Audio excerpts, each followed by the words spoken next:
जय जगन्नाथ। पवित्र अक्षय तृतीयार अनेक अनेक शुभेच्छा।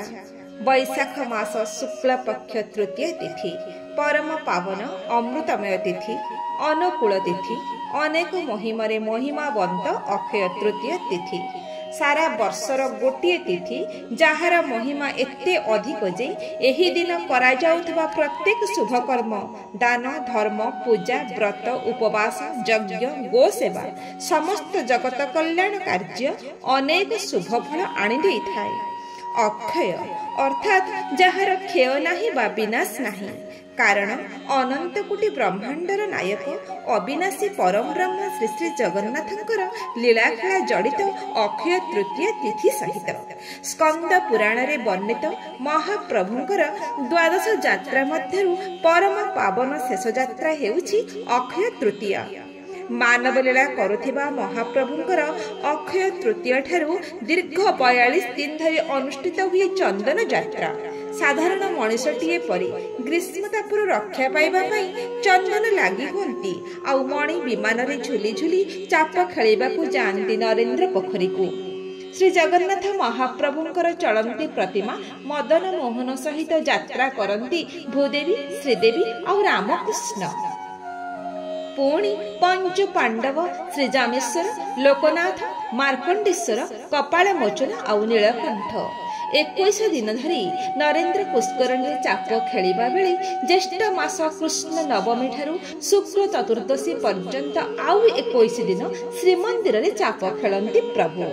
केवल एतिकी नुहे, पतित उद्धार पाई जो नवदिनात्मक विश्व प्रसिद्ध पतपावन यात्रा से करिवे सेथिपाई 3 रथर निर्माण कार्य अक्षय तृतीय तिथि ही अनुकूल होइथाय।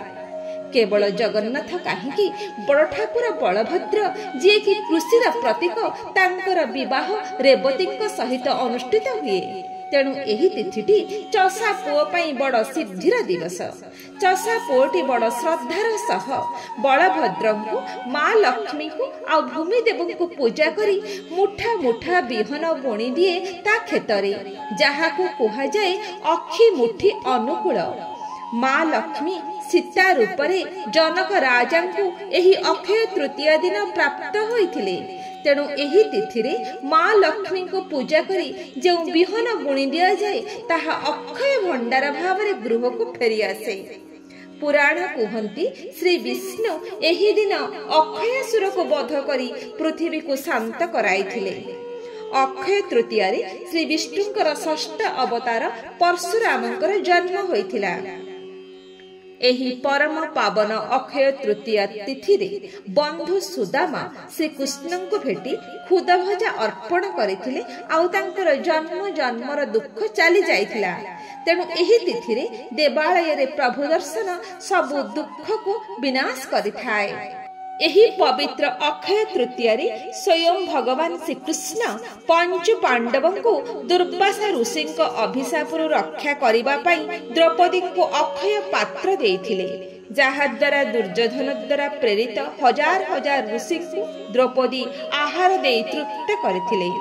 तेणु अक्षय तृतीय रे अन्नदानर महिमा रहिछि। एही दिन रे पितृपुरुष मानक प्रसाद अर्पण कले अनेक शुभफल और आशीर्वाद प्राप्त होइथाय। एही तिथि रे भगीरथंक तपस्या माँ गंगा ब्रह्म लोकरु आसी श्री शिवंक जटारे रही ए धरित्री रे प्रवाहित होइथिले। पवित्र अक्षय तृतीय रे पवित्र पुराण महाभारतर रचना होइथिला, जहा को वेदव्यास गाई जाउथिले आ स्वयं श्री गणेश लेखि जाउथिले। एही पवित्र तिथि रे श्री विष्णु वेदर रक्षा पाई हयग्रीव अवतार नैथिले। कहा जाए एही पवित्र अक्षय तृतीय तिथि सत्य युग आउ त्रेतया युगर मध्य आरंभ होइथिला। पवित्र बद्रीनाथ धाम जहा 6 मास बंद रुहे आउ 6 मास भक्तंग पई खोला रुहे, ताहा एही परम पावन अक्षय तृतीय ही खोली थाए। अक्षय तृतीय एही तिथिर सर्वश्रेष्ठ सेवा हेउछि गो सेवा। गो मातार सेवा अनेक शुभफल आनी देई थाए। सधवा स्त्री माने निज परिवार अक्षय सुख सौभाग्य आयु कामना करी चौरा मूले षठी देवी को पूजा करिथांती। माँ लक्ष्मींकर एही दिन रे निज भक्तटी उपरे बहुत कृपा थाए। तेणु घर को शुद्ध और परिष्कार करी माँ लक्ष्मी को पूजा करने सहित किसी सुवर्ण की रौप्य किना जाई थाए, जहा द्वारा घरे धन धान्य अक्षय ही रही थाए। जलदान और अन्नदानर महिमा अशेष फल आनी दिए। चमत्कार पुराण कथाटी। गोटे पापी ब्राह्मण थिला। से ता जीवन रे किछि भी धर्म कार्य करि नथिला। थरे ता गृह को अन्य जने तुषार्थ ब्राह्मण आसी जल भिक्षा कला। पापी ब्राह्मण ताकू जल ने देई निष्ठुर भाव रे गृह रो विताड़ित कला। सेही समय रे ता स्त्री सुशीला आसी पहुंची गला आउ सेही तुषार्थ ब्राह्मण को जलदान कला। किछि वर्ष परे पापी ब्राह्मण रो मृत्यु हेला। जमदूत माने आसी ताको बांधी नै गले। जमपुरी रे थाई से तुषार्थ होई जमदूतन को जल भिक्षा कला। जमदूत माने ताकू तिरस्कार कले, किंतु स्वयं जमराज सेठारे उपस्थित होई स्वहस्तरे ब्राह्मण को जलदान कले। जमदूत माने आश्चर्य होई कारण पचारंती। जमराजा कहिले, एही ब्राह्मण सारा जीवन पाप कर्म करथिले सुद्धा अक्षय तृतीया दिन ता स्त्री तृषार्थ ब्राह्मण को जलदान करथिला। स्त्रीर सही पुण्य बलरु एहार पाप खंडन होईछि। तेणु एहार आउ नर्क भोग जोग नाही।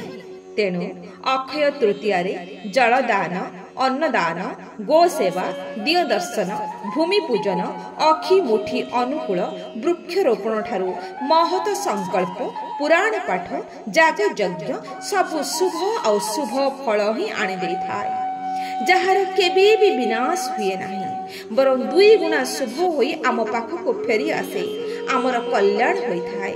जेणु एही परम पावन तिथिर नाम अक्षय तृतीया। जय जगन्नाथ।